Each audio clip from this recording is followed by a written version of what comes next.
Olá, sejam muito bem-vindos. Criar filhos hoje em dia, vamos combinar, pode parecer uma missão impossível, né? Tem tanto conselho diferente, tanto medo envolvido, mas e se a gente usasse a ciência a nosso favor?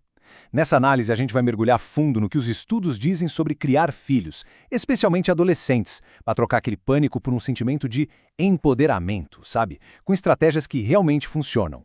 Bom, vamos começar com aquela pergunta que tira o sono de muita gente. A adolescência tem essa fama, né? De ser uma fase de puro caos, de decisões horríveis, de mau humor constante. Mas será que a ciência carimba esse atestado de desastre? Ou a história é outra? Agora, um convite para uma pequena viagem no tempo. Puxa aí na memória a sua própria adolescência. Quem nunca passou por um perrengue daqueles? Um fora, uma briga homérica com os pais, mas também teve coisa boa, não teve? O primeiro beijo, aquelas crises de riso com os amigos. A adolescência é essa montanha-russa. E para entender os adolescentes de hoje, o primeiro passo talvez seja lembrar como foi ser um deles. Então vamos para a nossa primeira grande sessão. Chegou a hora de questionar essa ideia de que o adolescente é uma versão com defeito de um adulto. Vamos ver o que a ciência de verdade tem a dizer sobre essa fase tão intensa da vida. Olha que interessante que a gente vê aqui nesse slide. De um lado, a visão popular, que foca só no negativo. Cérebro problemático, temperamental, quebrado. Mas do outro, a ciência mostra uma coisa muito mais legal. A adolescência é, na verdade, uma janela de oportunidade única. O cérebro não está quebrado, ele está em plena obra, programado para crescer, aprender e, o mais importante, para construir quem aquela pessoa vai ser. Então a pergunta de $1 milhão é: como a gente pode ajudar? A ciência resume em algumas necessidades principais. Eles precisam de chances para correr riscos, saudáveis, tipo se arriscarem em um esporte novo, sabe? Eles também precisam sentir que a vida deles tem um propósito, que eles contribuem com algo. E, o mais fundamental de tudo, eles precisam do nosso apoio, de adultos que se importam, que estão por perto e que dão uma estrutura segura. Agora vamos para a segunda parte e encarar outro bicho-papão dos pais, a tecnologia. A gente vive ouvindo que as redes sociais e os videogames são os grandes vilões da saúde mental dos jovens. Mas será que essa história é tão preto no branco assim? Essa frase aqui é o resumo da ópera do que a gente escuta por aí. A ideia é simples. Os smartphones e as redes sociais apareceram e logo depois os casos de ansiedade e depressão aumentaram. Logo, um deve ser a causa do outro, certo?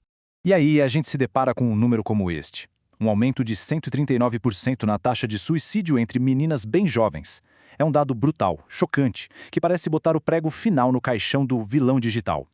É o tipo de número que deixa qualquer um em pânico, com toda razão. E é exatamente nesse ponto que a gente precisa respirar fundo e perguntar: esse número, por mais alarmante que seja, conta a história toda? Uma coisa acontecer depois da outra significa necessariamente que uma causou a outra? Pois é, quando a gente olha os dados com uma lupa, o cenário fica bem mais complexo. Muitos estudos se baseiam no que os próprios jovens respondem em questionários, o que é bem diferente de um diagnóstico feito por um médico. Outro ponto, as taxas de suicídio entre meninos e adolescentes, por exemplo, já foram mais altas no passado, lá nos anos 90. E não dá pra gente ignorar outros estresses gigantescos, como a crise financeira de 2008, a ansiedade com o futuro do planeta, a pressão da escola. A ciência ainda está montando esse quebra-cabeça.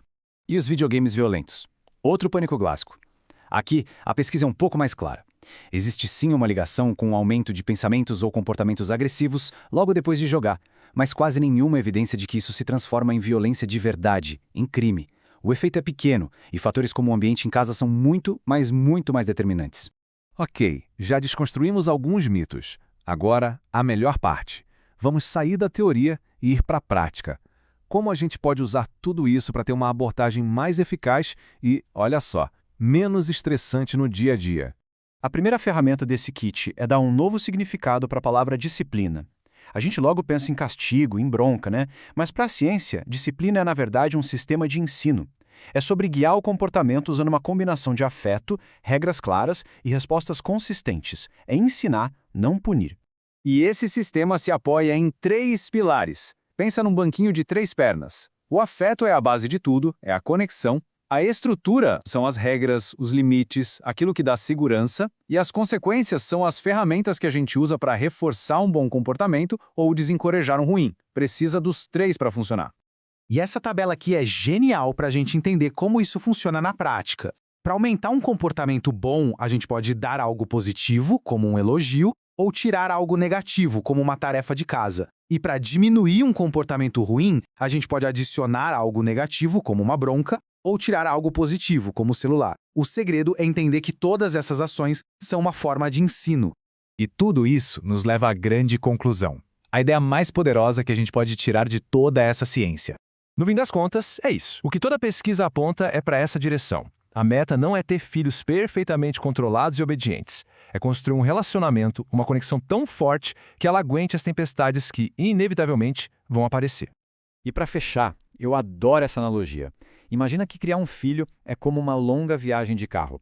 O afeto é a gasolina, é o que faz o carro andar. A estrutura, com as regras e valores, é um mapa.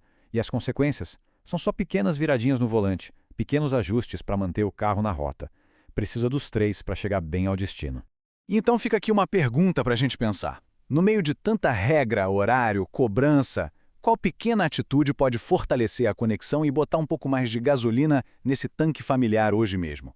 A ciência indica que esse talvez seja o passo mais importante de todos.